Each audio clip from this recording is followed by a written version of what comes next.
السلام علیکم ورحمۃ اللہ وبرکاتہ۔ نحمدہ و نصلی علی رسولہ الکریم، اما بعد، فاعوذ باللہ من الشیطان الرجیم، بسم اللہ الرحمن الرحیم۔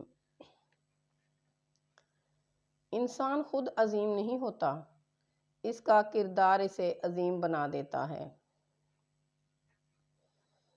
حضور اقدس صلی اللہ علیہ وآلہ وسلم نے جنگ خندق کے موقع پر جبکہ کفار مدینہ کا محاصرہ کیے ہوئے تھے 3 دفعہ ارشاد فرمایا کہ کون ہے جو قوم کفار کی خبر لائے۔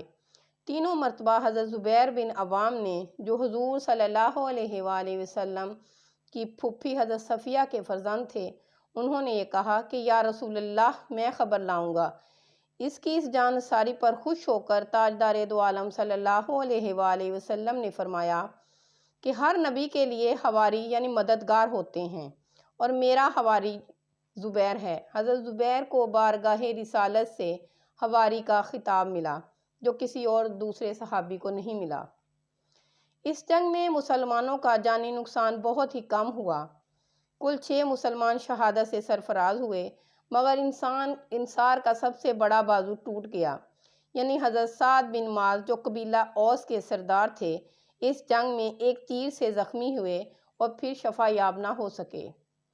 آپ رضی اللہ تعالیٰ عنہ ایک چھوٹی سی زد پہنے ہوئے تھے، جوش میں بھرے ہوئے نیزہ لے کر لڑنے کے لیے جا رہے تھے کہ ایک کافر نے ایسا نشانہ باندھ کر تیر مارا کہ جس سے آپ رضی اللہ تعالیٰ عنہ کی ایک رگ کٹ گئی۔ جنگ ختم ہونے کے بعد ان کے لیے حضور صلی اللہ علیہ وآلہ وسلم نے مسجد نبوی میں ایک خیمہ گاڑا اور ان کا علاج شروع کر دیا۔ خود اپنے دست مبارک سے ان کے زخم کو 2 مرتبہ داغا۔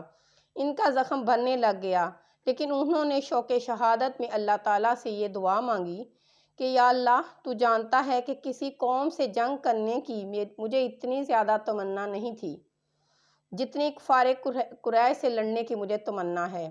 اب تو نے ہمارے اور کفار قریش کے درمیان جنگ کا خاتمہ کر دیا ہے، لیکن اگر ابھی کفار قریش سے کوئی جنگ باقی ہے تو مجھے اس وقت تک زندہ رکھنا تاکہ میں ان کفار سے جہاد کر سکوں، ورنہ تو میرے زخم کو پھاڑ دے اور اس زخم میں تو مجھے موت عطا فرما دے۔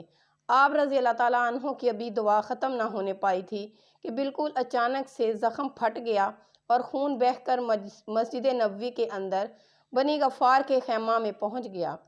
ان لوگوں نے چونک کر کہا، اے خیمے والو، یہ خون کیسا ہے جو تمہارے خیمے سے باہر آ رہا ہے؟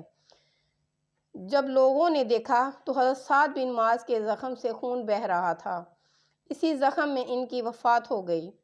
حضور اقدس صلی اللہ علیہ وآلہ وسلم نے فرمایا کہ سعد بن معاذ کی موت سے عرش الہی ہل گیا اور ان کے جنازہ میں 70,000 ملائکہ حاضر ہوئے، اور جب ان کی قبر کھودی گئی تو اس میں مشک کی خوشبو آ رہی تھی۔ آئین وفات کے وقت حضور انور صلی اللہ علیہ وآلہ وسلم ان کے سرحانے تشریف فرما تھے۔ انہوں نے آنکھیں کھول کر آخری مرتبہ جمال نبوت کا نظارہ کیا اور کہا کہ السلام علیکم یا رسول اللہ۔ پھر یہ بآواز بلند کہا کہ میں گواہی دیتا ہوں کہ آپ اللہ کے رسول ہیں اور آپ صلی اللہ علیہ وآلہ وسلم نے تبلیغ رسالت کا حق ادا کر دیا۔ اگر انسان صابر ہو تو اس سے کی گئی ہر زیادتی کا جواب عرش سے آتا ہے۔ وآخر دعوانا ان الحمد للہ رب العالمین۔ اللہ نگہبان۔